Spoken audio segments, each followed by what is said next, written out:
ചതി പാടില്ല, നുണ പാടില്ല, അത് യുദ്ധത്തിലാണ് എന്നൊക്കെ പറയുന്ന ഈ ഇസ്ലാമോഫോബിയ വിരുദ്ധ വിശദീകരണത്തിൻ്റെ ഒരു തുടർച്ചയായിട്ടാണ് ഞാൻ സക്കീർ നായിക്കിൻ്റെ ഒരു സംബന്ധിച്ചുള്ള വാർത്ത. അദ്ദേഹം പറയുന്നത് ഈ മുസ്ലിം ഇതര സമൂഹത്തിലുള്ളവർ മുസ്ലിം രാജ്യങ്ങളിലേക്ക് ചെല്ലുമ്പോൾ അവരുടെ ഒരു കാറ്റലോഗ് ഓഫ് ഡീറ്റെയിൽസ്, ഐഡൻറ്റിറ്റി, പേര്, വയസ്സ്, പ്രായം, സ്കിൻ കളറൊക്കെ ഉള്ള ഒരു ഡേറ്റ മെയിൻറ്റെയിൻ ചെയ്യണം. ഇങ്ങനെ മെയിൻറ്റെയിൻ ചെയ്യുന്നു എന്ന് അവരറിയരുത്.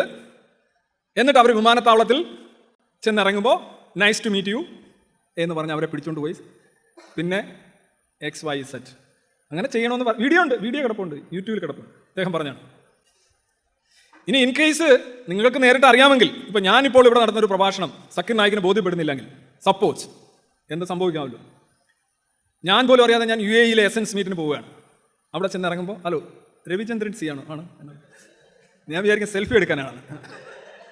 ആവില്ല, നിങ്ങളെ ഞങ്ങൾക്ക് ആവശ്യമുണ്ടെന്ന്. ഞാൻ പറഞ്ഞു എനിക്കത് അറിയില്ലല്ലോ. അതാണ് നിങ്ങൾ അറിയരുത്, നിങ്ങൾ അറിഞ്ഞാൽ ഞങ്ങളിവിടെ വരുമോ? മനസ്സിലായി? ഇസ്ലാം പൊതുവായി നുണ നിരോധിച്ചിട്ടുള്ളതാണ് എന്നുള്ളതാണ്.